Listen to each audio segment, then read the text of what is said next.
Señor Jesús, ponemos delante de ti esta reunión, ponemos delante de ti, Señor, las palabras que se van a compartir, las enseñanzas que vamos a recibir. Padre Celestial, prepara nuestros corazones y nuestras mentes para oírte, para aplicar en nuestras vidas aquello que nos falta comprender, para crecer en lo que nos falta aumentar, Señor. Que nuestras almas, Señor, se sientan humilladas ante tu poder y tu amor y tu sabiduría, Señor. Que tu espíritu pueda penetrar en nuestro espíritu, Señor, para que nuestras almas también se sanen en aquello que nos falte, Señor.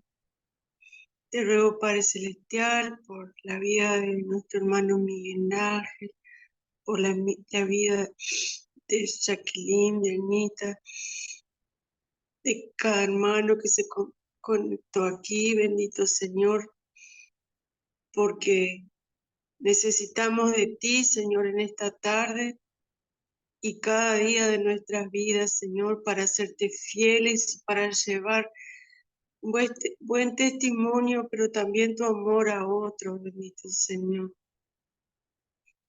Te lo entregamos, Señor, a estas peticiones y también entrego, Señor, la gratitud de este momento de compañerismo y de amor compartido. En el nombre de Jesús, Señor, gracias. Amén. Amén, mi hermana. Amén, amén. Sí, a Dios. Amén, gracias hermano. Bienvenida, hermana Pilar. Gloria a Dios.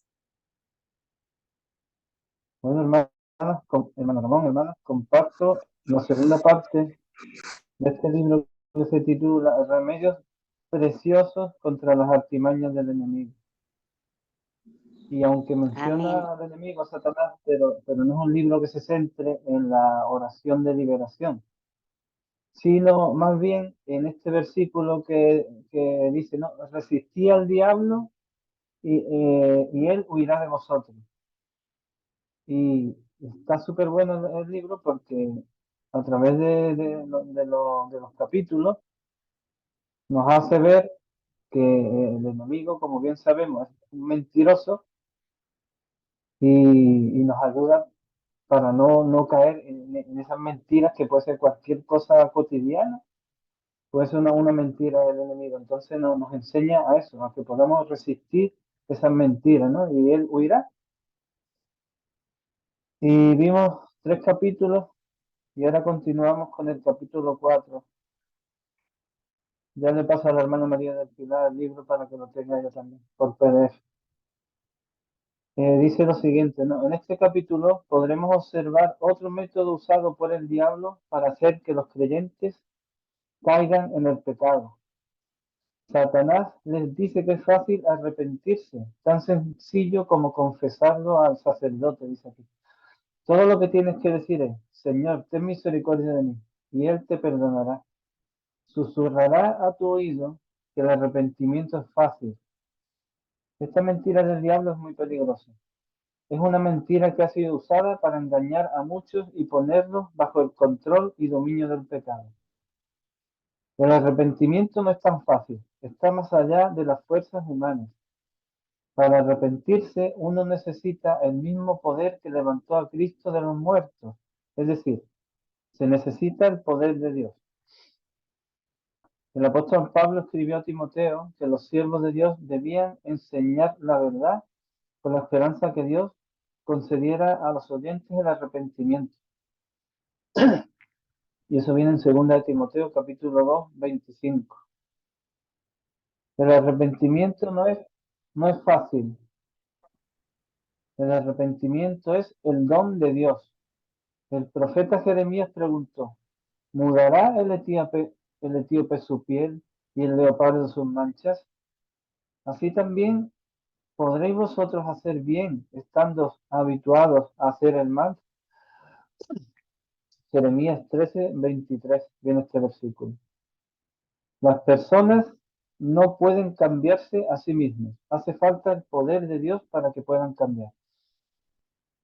El hecho simple de decir, Señor, ten misericordia de mí, no es el arrepentimiento verdadero. Los que usan este lenguaje sin un cambio genuino en sus vidas se están engañando a ellos mismos.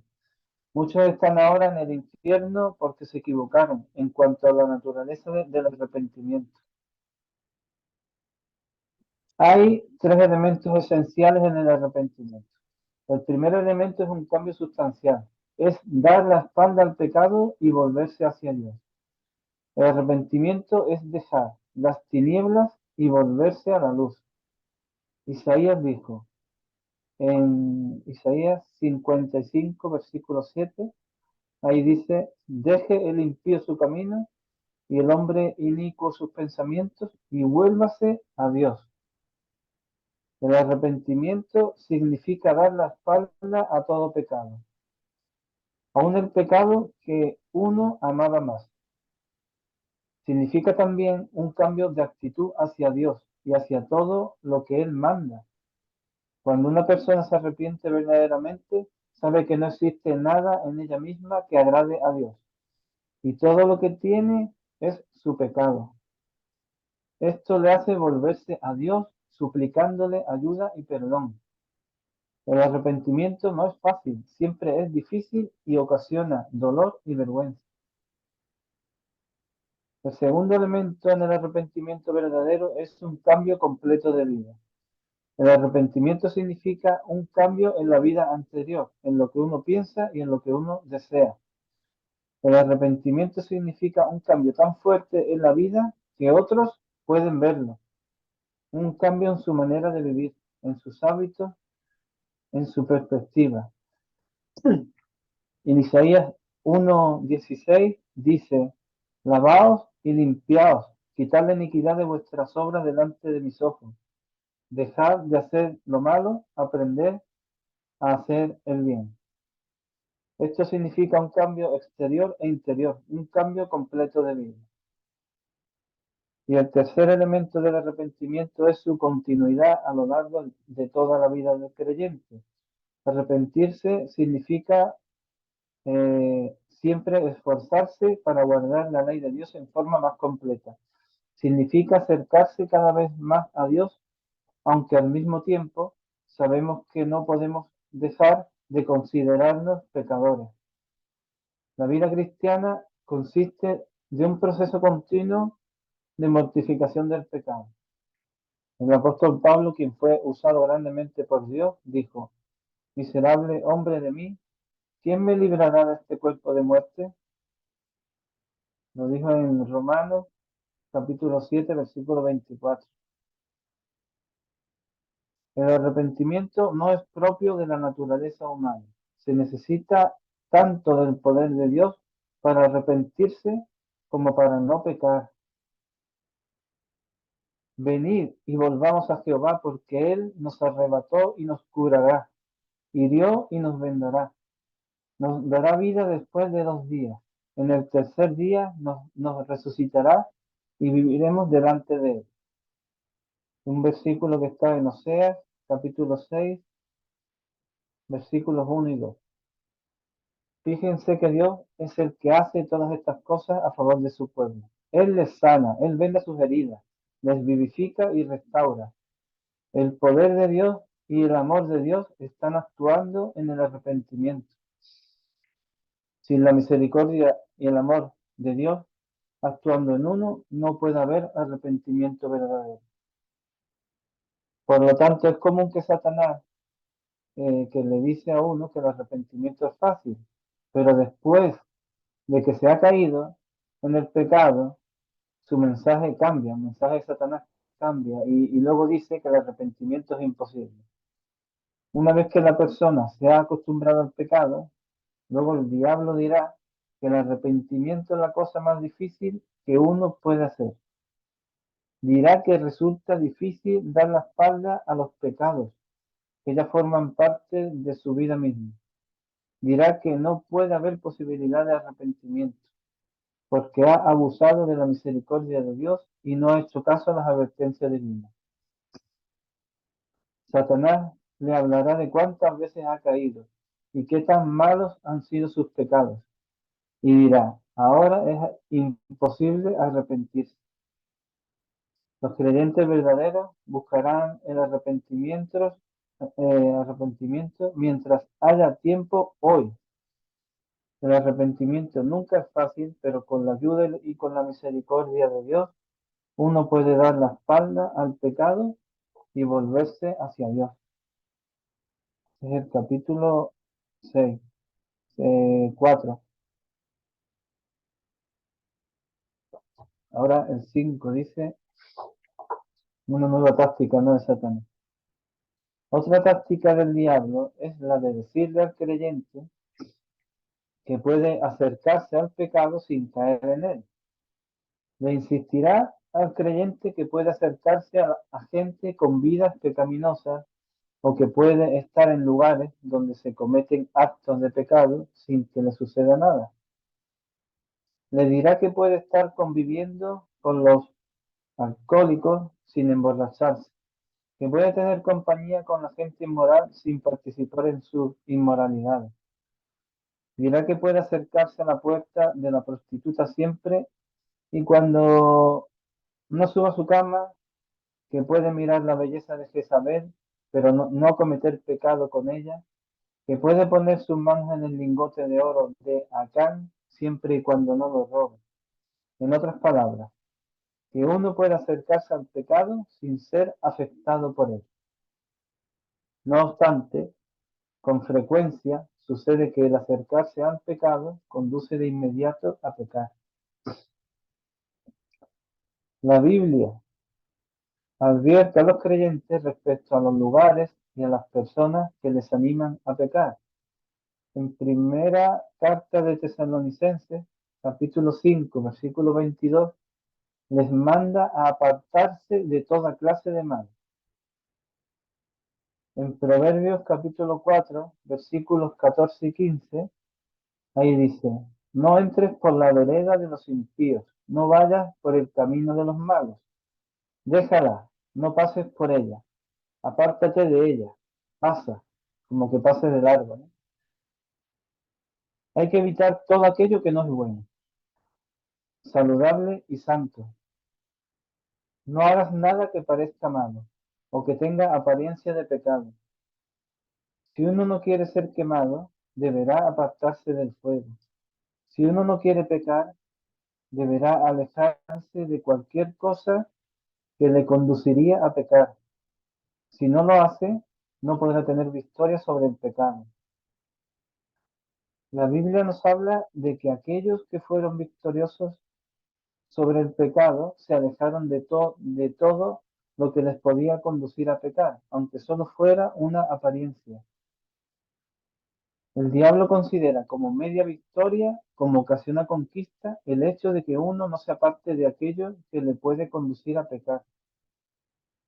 El caso de José es una ilustración de uno que se alejó de la tentación del pecado. Aunque la esposa de Potifar le provocaba a cometer el adulterio, José no la escuchaba ni aceptaba estar en la presencia de él.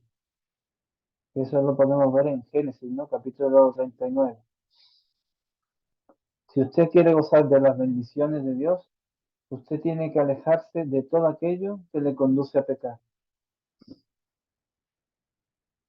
El hecho de evitar la apariencia del pecado es una evidencia de la gracia de Dios, que le eleva a uno por encima de los hombres que pertenecen al mundo. De esta manera, Abraham vivió una vida piadosa en medio de un pueblo inmundo. Daniel permaneció fiel en un país donde se adoraba a dioses falsos. Timoteo vivió una vida controlada por el Espíritu de Dios en medio de un pueblo pagano en Éfeso. Los creyentes no debemos de escuchar al diablo cuando éste dice que pueden acercarse al pecado sin pecar. La enseñanza de la Biblia es clara al respecto. Apártese de cualquier cosa que le conduzca a pecar. Luego, otra artimaña usada por Satanás para conducir a los creyentes al pecado es decirles que los no arrepentidos gozan de una vida placentera y sin problemas. Dice, mira a esta gente, cómo siguen pecando y están felices, llenas de buenas cosas. No tienen preocupaciones. Únete a ellos y te vas a divertir. A veces Dios es bondadoso y bendice en esta vida a los mismos que están destinados a la condenación. La manera en que Dios trata con una persona en esta vida no siempre indica lo que Dios piensa acerca de esa persona. De la misma manera, Dios a veces envía cosas difíciles a las personas que son objeto de su amor. El sol brilla sobre los espinos y sobre los árboles frutales. La buena dádiva de Dios es otorgada a los buenos y a los malos. Tanto los buenos como los malos gozan de buena salud, reciben riqueza y abundancia. Asimismo, sufren indistintamente pérdidas y enfermedades. El primer remedio contra esta táctica es acordarnos de que Dios está en contra de los que usan sus bendiciones como un pretexto para pecar. El enojo de Dios es muy fuerte contra los que abusan de su bondad de esta manera. Los creyentes nunca deben pensar que la ternura de Dios les da libertad para pecar. Por el contrario, su benignidad debería conducirles al arrepentimiento. El segundo remedio dice, no hay misericordia más grande en esta vida que la ausencia de la corrección y la disciplina de Dios. Aquellos cuyas vidas adolecen de estas marcas deben preocuparse. Si Dios nunca les ha enviado problemas, si sus vidas siempre han sido fáciles, entonces podrían estar en el peor estado posible. Cuando Dios no se preocupa por corregir y probar a una persona, esa persona está perdida. Los incrédulos pueden sentirse felices porque Dios no les corrige, pero su sentimiento de seguridad es falso. Muy lejos de indicar que todo está bien con ellos, indica lo contrario, que todo está mal. La prosperidad ha sido una piedra en la cual han tropezado millones.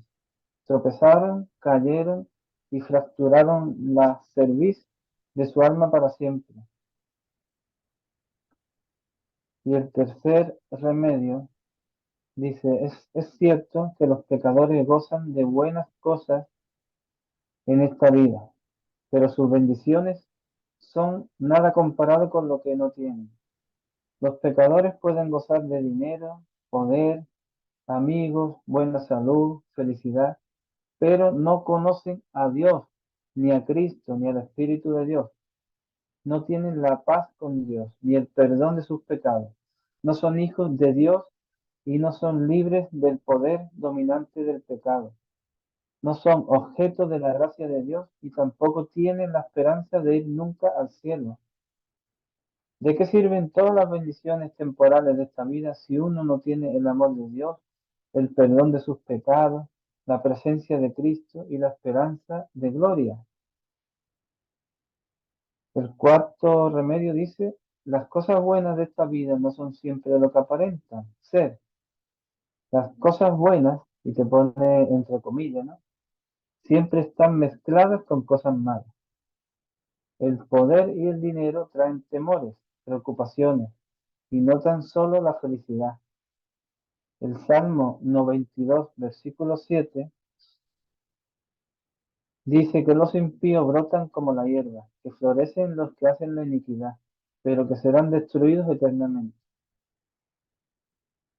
Frecuentemente Dios castigará con juicios espirituales a las mismas personas que sufren menos castigo en esta vida. Por juicios espirituales quiero decir que no están dispuestos a arrepentirse, que no se preocupan por sus almas, que sus conciencias están cauterizadas, sus corazones endurecidos, están ciegos en cuanto a la verdad acerca de Dios. Juicios semejantes a estos son peores que todos los sufrimientos y tristezas de esta vida terrenal.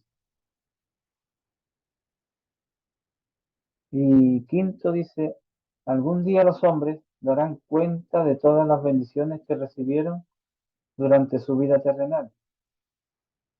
Lucas capítulo 12, versículo 48 dice, porque a todo aquel a quien se haya dado mucho, mucho se le demandará. ¿Qué dirá a estas personas por tantas bendiciones que Dios les había otorgado? Dios es paciente ahora, pero su paciencia y su bondad deberían guiarnos al arrepentimiento. De otro modo, su bondad se convierte en un motivo mayor de juicio.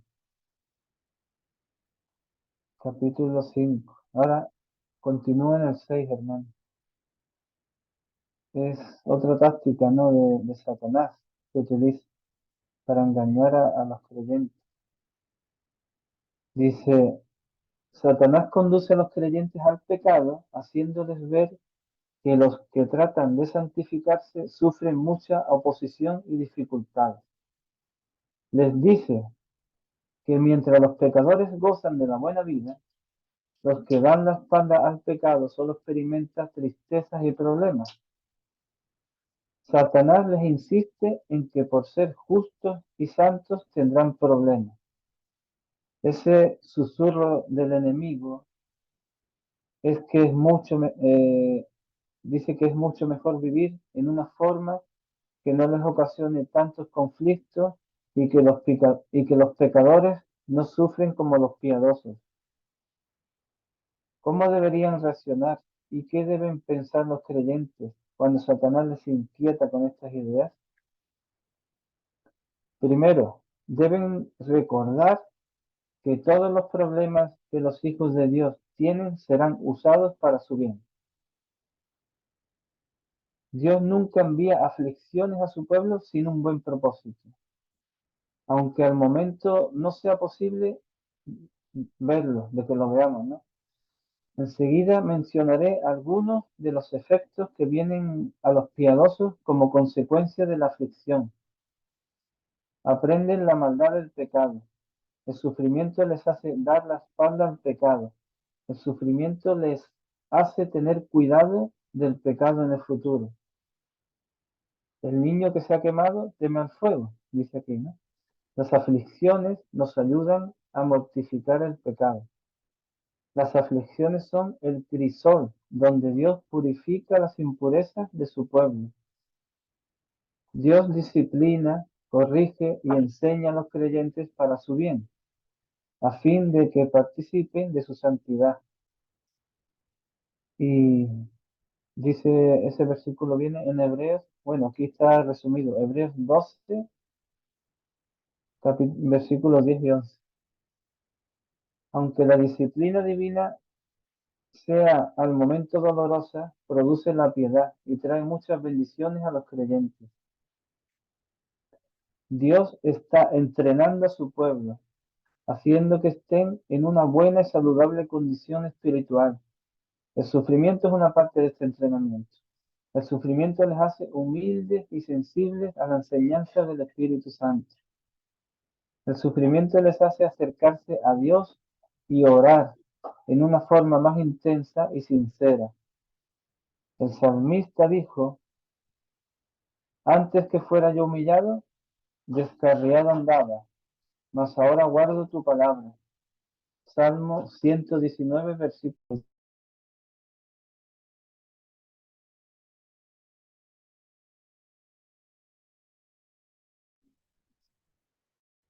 También el sufrimiento fortalece a los creyentes, crecen más fuertes en su amor a Dios y hacia su pueblo, crecen más fuertes en su fe, esperanza y gozo.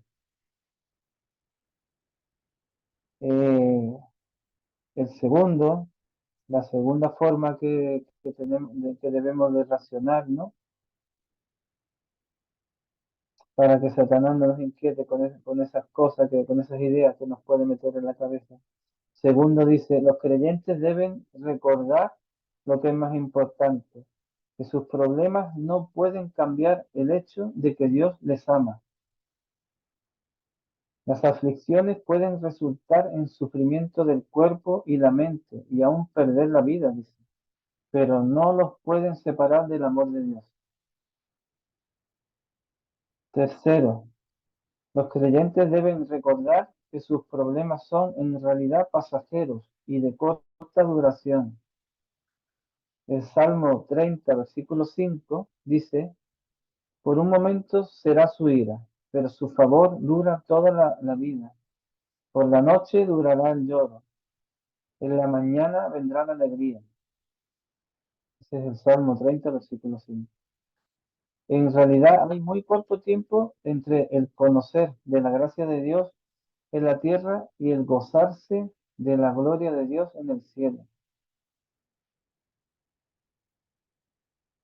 Y dice este versículo: porque aún un poquito y el que ha de venir vendrá y no tardará. Hebreos 10, versículos 36-37.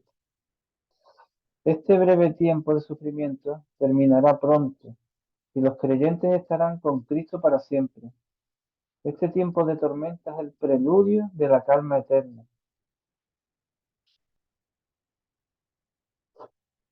El siguiente, cuarto,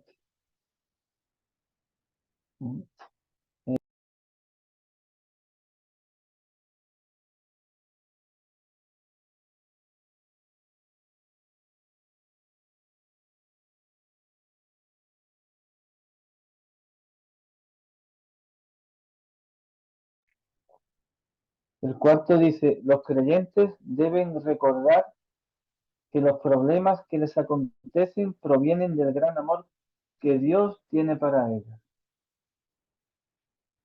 El Señor Jesús dijo: yo reprendo y castigo a todos los que amo.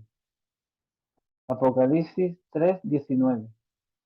Dios está preparando a los creyentes para el cielo, y a veces esta preparación resulta dolorosa. Sin embargo, el hecho de que Dios está procurando que estén preparados para el cielo es prueba de que les ama grandemente. El quinto dice: los creyentes deben medir las aflicciones por su resultado espiritual y no por el dolor que ocasionan. Es necesario que veamos el propósito de Dios en nuestro sufrimiento. José sufrió en Egipto y fue encarcelado injustamente. No obstante, el propósito de Dios fue que por medio de José se salvara su familia. Del mismo modo, David fue rodeado de enemigos y estuvo en peligro constante al principio de su carrera. Sin embargo, llegó a ser rey y fue honrado por su pueblo. En ambos casos fue el sufrimiento lo que condujo al cumplimiento del propósito de Dios.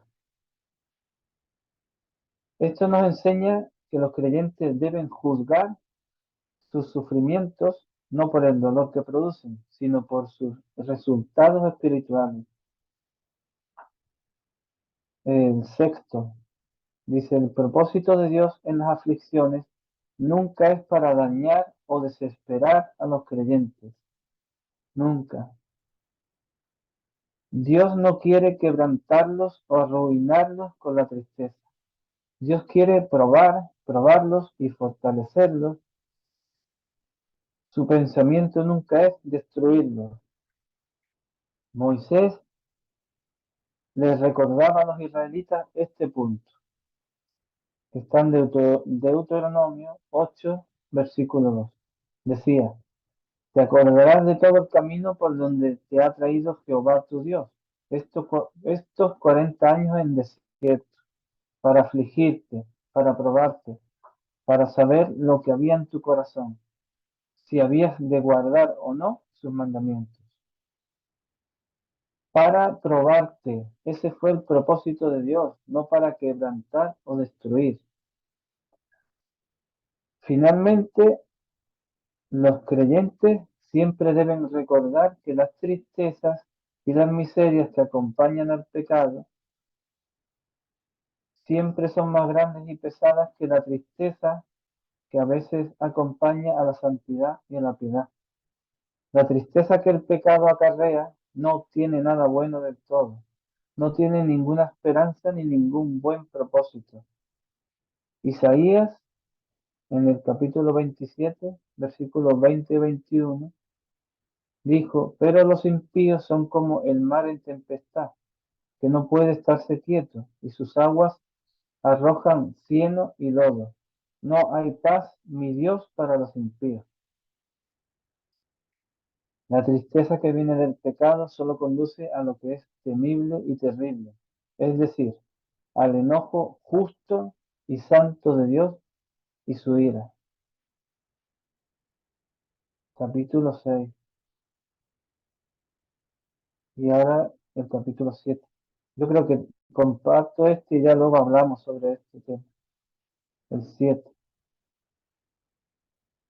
Dice, en este capítulo trataremos con otras dos formas de cómo Satanás tienta a los creyentes a pecar. Satanás les hará fijarse en otras personas que son peores pecadores que ellos y que por lo tanto no están en peligro. Segundo, Satanás les hará pensar que el cristianismo tiene errores y que la Biblia está equivocada en algunas cosas. Vamos a tratar con estos dos métodos usados por el diablo. Primero, Satanás quiere que los creyentes piensen como aquel fariseo que oraba y dijo, Dios, te doy gracias porque no soy como los otros hombres, ladrones, injustos, adúlteros. Eso, que lo quiera estudiar, está en Lucas, capítulo 18, versículo 11. Esta actitud no es honesta y es una prueba de que uno es un hipócrita. Los creyentes deben examinar sus propias vidas en primer lugar para ver el pecado que hay, antes de ver a los pecados de otros.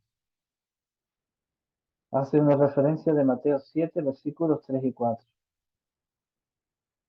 Los creyentes no deben compararse con otras personas, más bien deben compararse con la Biblia, con las normas divinas para su vida. Los creyentes siempre deben recordar que todos los que no se arrepienten del pecado sufrirán en el infierno. Los pecados grandes recibirán mayor castigo que los menores en el infierno. ¿Cómo ayudará a los perdidos el hecho de saber que los sufrimientos de unos serán mayores que los de otros? La triste realidad es que los castigos del infierno, aunque sean mayores o menores, durarán para siempre. Entonces nadie debe creer a Satanás cuando dice que sus pecados no son tan grandes ni tan graves como los de otros y que por lo tanto no deben de preocuparse. El segundo método usado por el diablo dice que Satanás trata de persuadir a los creyentes a no tomar el cristianismo muy en serio.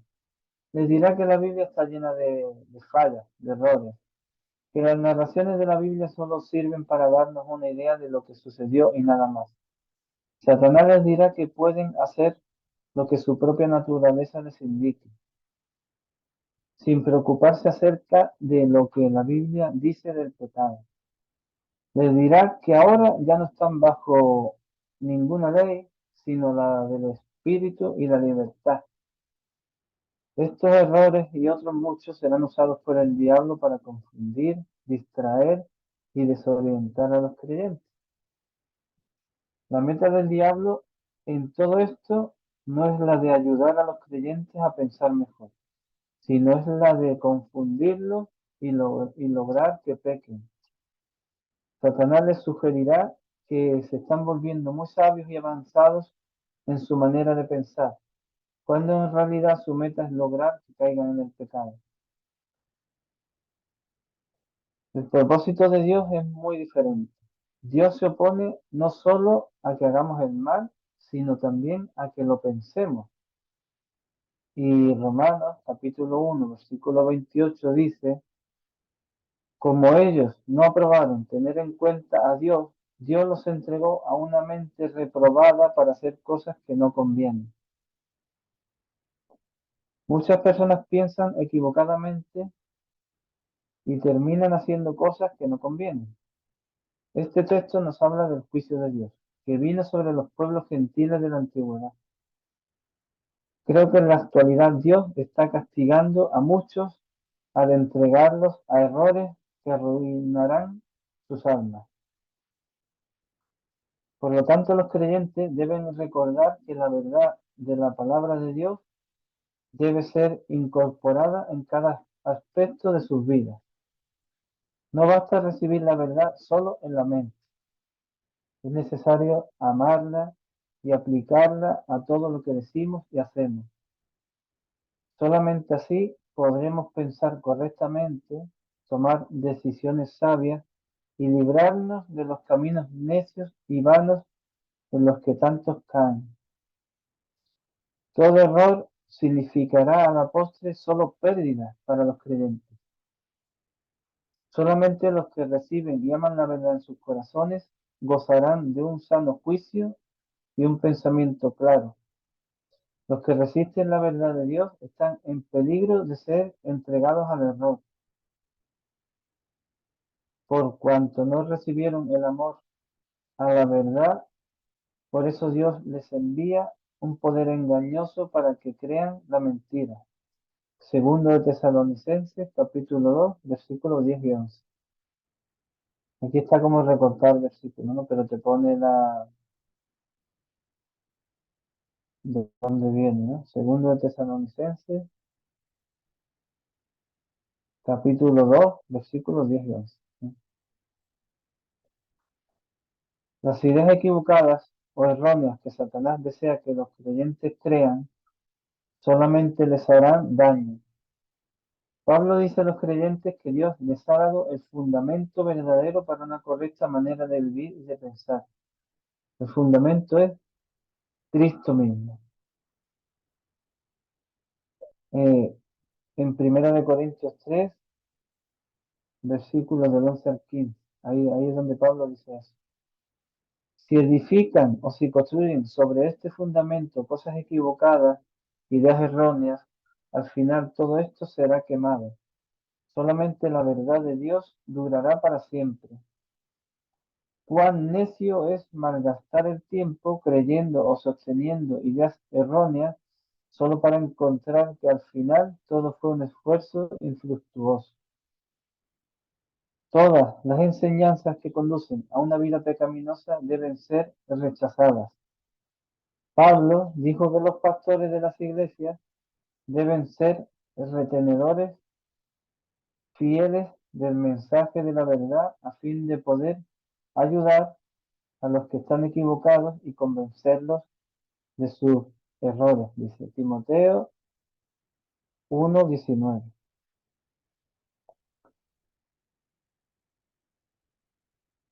Y para concluir este capítulo, dice, Dios ha dado a su pueblo su verdad, a fin de que puedan ser guiados, protegidos y guardados del error.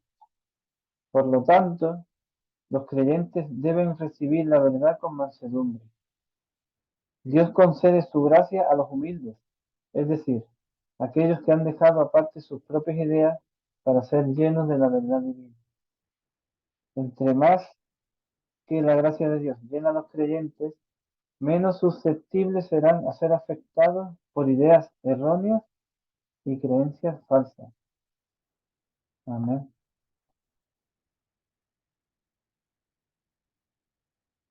Amén. Bueno, hasta aquí lo dejamos. Entonces damos gracias, Señor, por este libro, que la verdad que aclara muchísimas cosas para que podamos apartarnos de las mentiras, de las acechanzas del enemigo y nos ayuda, ¿no? Y siempre es bueno porque nos enseña con versículos para que veamos que todo es bíblico, todo lo que dice, todo lo que expresa. Y nos enseña también a que aparte de la Biblia, hay algunos libros que verdaderamente eh, nos pueden ayudar a eso, ¿no? A ver quizás lo que no veamos, a aclararnos ciertas cosas, ciertas ideas, ciertas mentiras del enemigo y poder combatirlas para no caer en esas tentaciones que nos pone Satanás. Gracias, Señor, por este estudio, por las hermanas, que están aquí conectadas y bendícelas, por favor, Señor, en todo momento. Aquí yo me quedo con que por las pruebas, que las pruebas vienen de Dios y es para hacernos más fuertes. Así que eso, la verdad que nos tiene que enseñar a no sufrir tanto por la prueba, sabiendo que vienen de Dios y que es por un propósito. Gracias, Padre. Gracias, Señor Jesucristo. Gracias, Espíritu Santo. Amén. Amén. Amén. Amén, amén.